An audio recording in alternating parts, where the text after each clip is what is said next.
I'm Whitney Burbank. We're at Tricky Falls, and this is Southwest Soundtrack.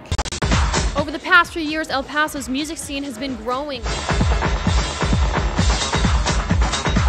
re-energizing.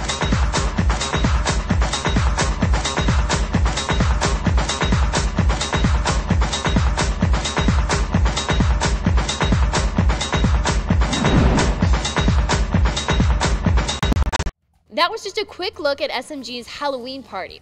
Now to two insane house shows, Robbie Rivera and Felix Cartal. Hey, I'm Felix Cartal in El Paso. Hey, I'm Robbie Rivera. You're watching Southwest Soundtrack. Southwest Soundtrack. It's very wild. Kids here go nuts every time I play.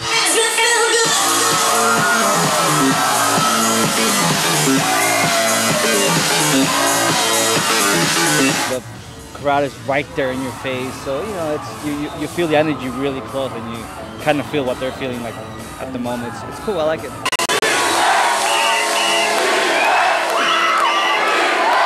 Every time I come here, I know it's going to be good. There's always like a great buzz for every show I've played here. So yeah, it's exciting.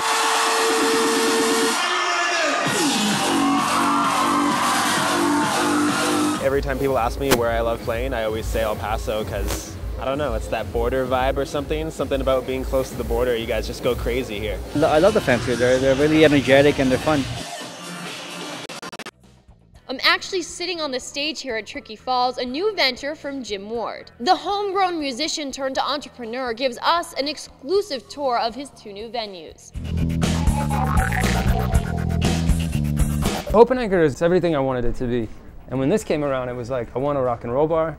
I want it to be loud and dirty and dingy, but obviously tastefully. And you know, we put a ton of time into design, like everything. And we wanted to stencil sort of like iconic music imagery that we loved. So we started with The Clash, which is off their first record, and it's a super important part of my life, that band. This is the famous photo of Buddy Holly, the Big Bopper, and Richie Valens, right before they got on the plane that ended their life, unfortunately. But the thing I like about it is these three guys after a show that are just, you know, I don't know, to me I think if that was my last photo, I'd be all right with it. Of course, the iconic David Bowie, and then Bjork. There's a lot of days, honestly, I'll just come in and sit on the stage in total darkness and just think and sort of dream about what it's gonna be and the shows. And you know, I want it to just be somewhere that my friends play and I can be proud of it. Why is it important to you to develop and sort of put back into the community? Well, I don't want people to have to move to have that experience. I want kids to grow up here and go to shows and then go to college and be like, it's all right, it's cool here, but it's just as cool at home.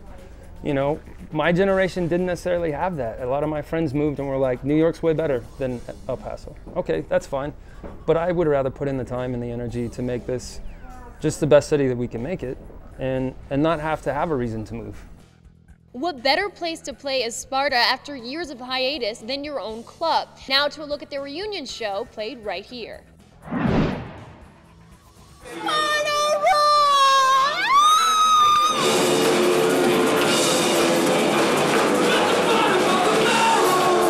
It was time for a break, and when we decided to play again, El Paso had to be the first show. That was incredible. I didn't think these guys were ever going to play again. It's not a band that there was any bad feelings. It was just like, let's just take a break. And everyone was good with it, and there was no animosity, so it was easy to come back to it. I think it's pretty amazing. You know, it's a lot of things come from El Paso and we don't really get recognized for it. For them to do their reunion show here, that's pretty awesome.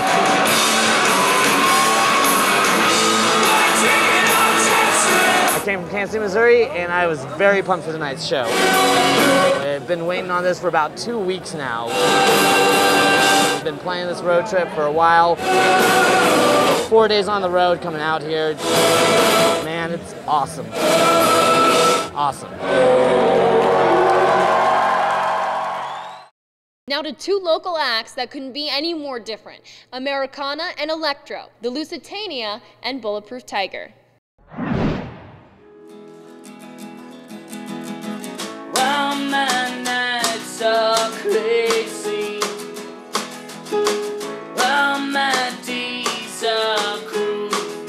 decided to form a band and just kind of collected our good friends that were playing in bands that we grew up with as well, just to kind of put everybody together. So we've been together with this band in this incarnation for about 5 years.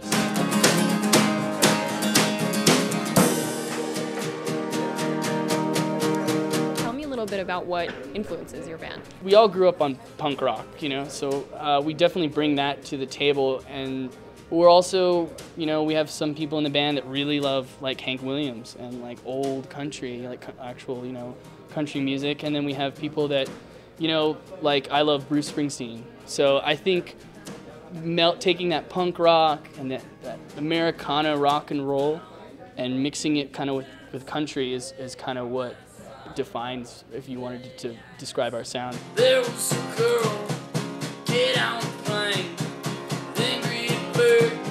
It was definitely a priority for everybody and everybody's parents to finish school. But I think now that we have that under our belt, you know, we're all just ready to do this full time.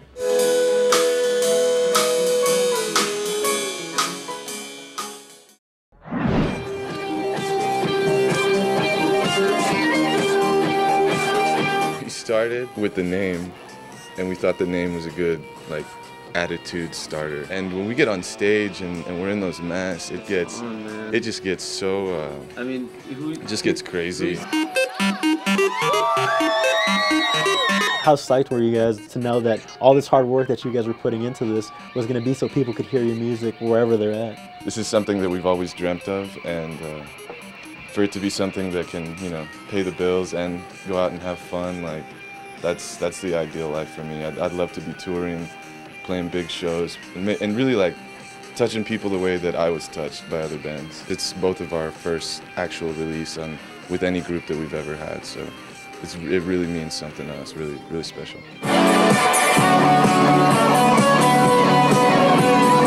Being from El Paso, talk a little bit about that following you guys have. You guys have some crazy fans that, you know, they're at all your shows. Yeah. Talk a little bit about that. Well, El Paso has a scene here that a lot of the people that go to the shows are very die-hard. They wouldn't miss, you know, a local band just like they wouldn't miss a huge band. There's a lot of talent, a lot of great people in this city that everybody just gets so excited to see, and we're lucky to be one of those bands that has some fans that, you know, they're there every time. We all want to bring the best acts to El Paso, and now 2 promoters who are doing just that.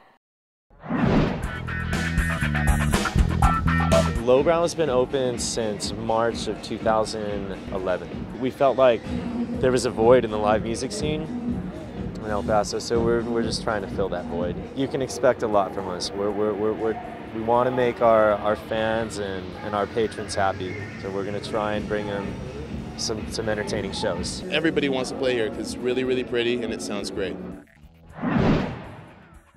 SMG built a market for dance music in El Paso. Not that there wasn't already or that people weren't already into it, but what SMG has done is brought the big artists to El Paso and kind of created these events that everyone comes to. I mean, there's no better way I think that we could have started off 2012 than what we've got planned January, February, March. So it's going to be, I think, a game changer. It's been a big year for festivals here in El Paso, and now we bring you the forces behind Neon Desert and Sun City Music.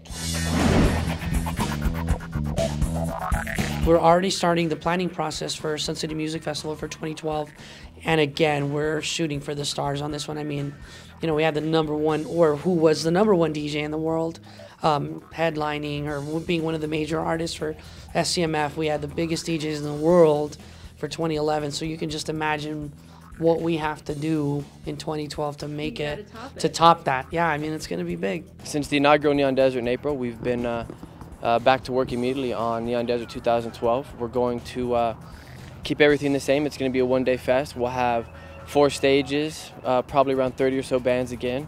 Our focus for this year is just to take everything we did last year and do it better. Neon Desert exposes like new artists and new music to our city, where Sun City Music Festival brings major artists that are already established and they're already household names and brings them here. So, you know, I think honestly, you know, the fact that there is a Neon Desert Music Festival, is so crucial because it only adds to our credibility as a city to be able to support music festivals. We're really the first festival that happened in El Paso, and to be doing it downtown and closing off streets and being involved and being around the downtown buildings and in Cleveland Square Park and San Jacinto Plaza, it's a unique festival, and it's got a uniqueness to it, which we really love.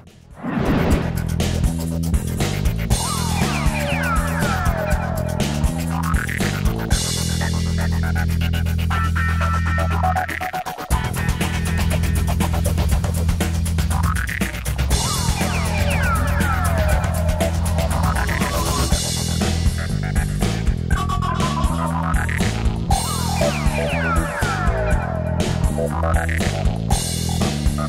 you.